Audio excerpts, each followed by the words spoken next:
G'day everyone and welcome to this episode. Today we're going to have a look at one of the easiest cars to get into RC building if you're interested in doing that, and that's the Tamiya Grasshopper.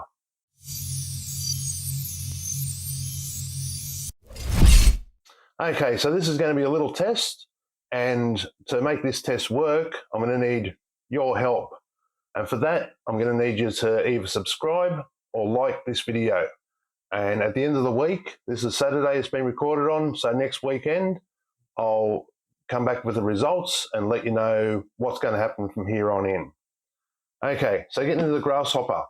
This has been around for absolutely ages. I think it was around 1984, something like that, that the Grasshopper came out. So way back, we're talking, well, I think they're up to the 40th anniversary, so yeah, it would have been 84. Very simple design.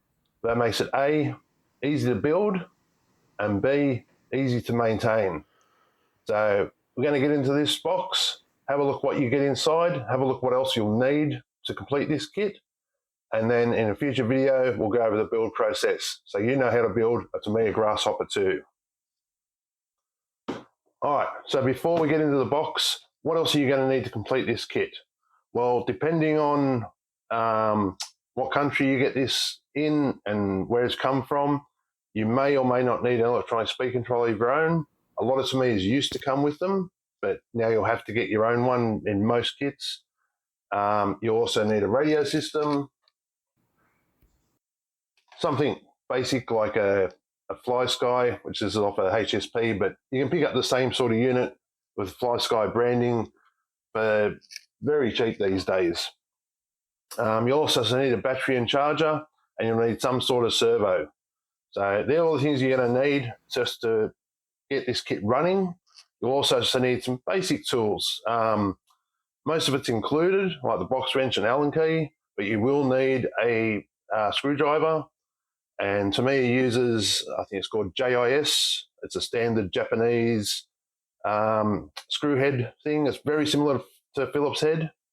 And most hardware stores will have something that'll fit this totally fine.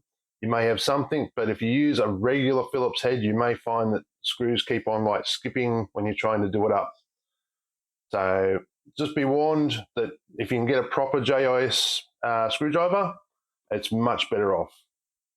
All right, so in this kit,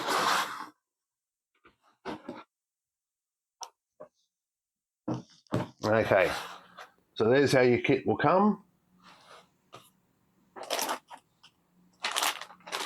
In this bag, you get the body and the chassis both in there. Now, this body does come in white, so that's why this is one of the easiest kits, because all you have to do is put stickers on if you really want to just do that. The other thing is, you can paint it. Sometimes there is imperfections in molds. You can see, especially on lighter colors, you'll be able to see maybe some mold markings or stuff like that. So to get an absolutely perfect job, it is best to paint these, but you don't have to. You can just put on the stickers and away you go. As I said, chassis is in there as well. This bag, got our tires. Got these lovely sand paddles for the rear, which is one reason I wanted to get these. I do have a Hornet, and I've got a new Hornet that I'm going to build for a Shelf Queen, but I've only ever had one Grasshopper, and that was a long time ago, and I never really got to run these tires where they're meant to be on the sand. So that's what I'm going to be doing with this one in one of the videos, that's for sure, one of the running videos. And the front are like sort of like an old airplane tire. But I love the look of these classic Tamiya tires. They really sell the car. Okay, next bag here has your suspension arms for the front, some of the shock parts, as well as your servo saver. Next bag has Nerf bars, battery tray, and the driver figure, which once again, you can just put this in as is, but they always look a lot better if you put some paint on it. Next, the wheels. Now I'll be going over on a step on this, just on how to put the wheels on. Obviously, I had one of these way back in the mid-80s when they came out at secondhand to me. Hornet was my first car, and I learnt back then. how to get these on, because it is not easy if you don't know what you're doing. So stay tuned for that episode. And the last of the big bags here is the rear gearbox. As I said, this is one of the most simple cars you can get. Solid axle, there's no suspension hanging off, no arms, uprights to build. It's just one solid piece. Reliable, strong, and efficient. So it doesn't handle the greatest, but it's all those other things. Okay, also get the small parts box here. And bits out one by one. So first up, classic Tamiya bumper. Had these on many cars when I first started out. Gear set. Nice solid gears. Oh yeah, there's the other one. So the one is like, where's the spur gear? That's that. There's your spur gear in this bag with the springs, tie rod ends, and Tamiya's grease. Next we have bag D. So these you'll refer to in the instruction booklets. Once again, we'll go through all what that means when we go through the instructions, as these all do relate to things, and it makes the kit building much easier. You normally will get a metal path bag in most Tamiya kits. This one's got the box wrench, it's got the rear axles, the steering rods, and some double-sided tape. The original 380 motor. So I'm going to run it at first with this, and then depending on how I feel, because to be honest, when I had the one years ago, I was very surprised how fast actually these motors do go. They're not that much slower than 540. And we've got bag A in there, lots of little screws. I'd say it's a lot for the wheels, as you do have to assemble them. And bag B, which has a lot of the, I'd say, screws for the chassis. There's your pin for the gearbox that holds everything, that holds the spur gear on. And last but not least, Tamiya's bushings. Now, if you're just going to build this and maybe run it once or twice, or it's just going to be a shelf queen, yeah, use them, it's fine. Like they hold the shafts in the spot, they work, they will run. If you're going to actually run the car often and do it regularly, best to replace these at the start with ball bearings, because ball bearings are cheap these days. Ball bearings were expensive back in the 80s. Back in the 80s, we were paying like $5-6 for a single ball bearing back then. These days, I think I picked up a whole set for this like around $20, just over $20, $25, something like that.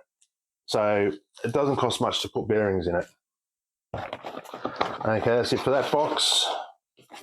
There is also antenna tube. If anyone's running the old radios, use an antenna wire.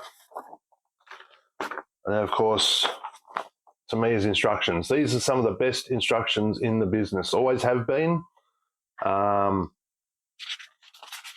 it's very simple. It'll take you through the whole process of what you got to do, every step. And if you just follow it, there's a section at the side which tells you and shows you an actual size, what parts you need, and then it also tells you where to find it. So I didn't bring my glasses. I think I'd need them. So say this washer here, it says BA7. Okay, well, what does that mean? That means that if you go to bag A, which is what the BA stands for, it'll be in there. And I can see a bunch of washers. So whatever it says, the B just stands for bag, and the second one is what bag number or letter it is. So it's bag A, BA, bag D, which will be BD, and so on and so forth. So as I said, if you follow along with what the instructions say, it's actually a very simple process. But as I said, I will go through it. So just to run anyone through that wants to see the build process, I know build videos are fairly popular. I like watching them myself. So I'm happy to share, my knowledge and tips on as I go through building this. And the last thing that's in here, there's some general warning papers that you get in every Tamiya kit. They just tell you what you can and can't do, sort of thing. I know I read through this, you know, when in the 80s when I got my first new car, sort of thing, was amazed by everything RC and just wanted to learn everything, and realized a lot of stuff in there is like, this doesn't relate to me, or if I followed every instruction on here, I'd never be able to run the car. So it's interesting read. And I said, last is the instructions. Last thing up is the stickers. So nice bright Tamiya style. Just looking at this, I'm pretty sure these are pre-cut. I can see a thin line around. I don't know if you'll be able to see it on the camera. I'll get them out just to double check.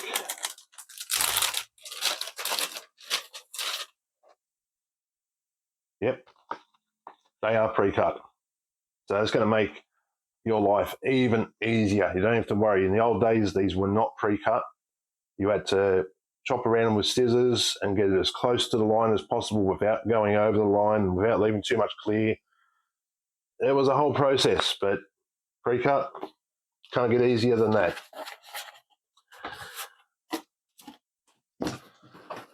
Okay, so that's the unboxing video for the Tamiya Grasshopper done.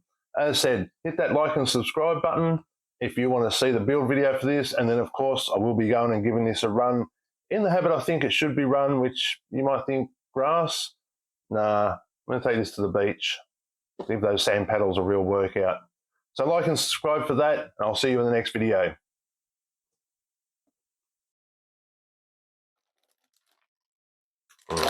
Always amazes me how Tamiya managed to pack everything in like they do. It really does. I've tried repacking a box on another car for a video, and you think I could get everything back in the box? Not a chance. These are nice and easy. There's not many parts.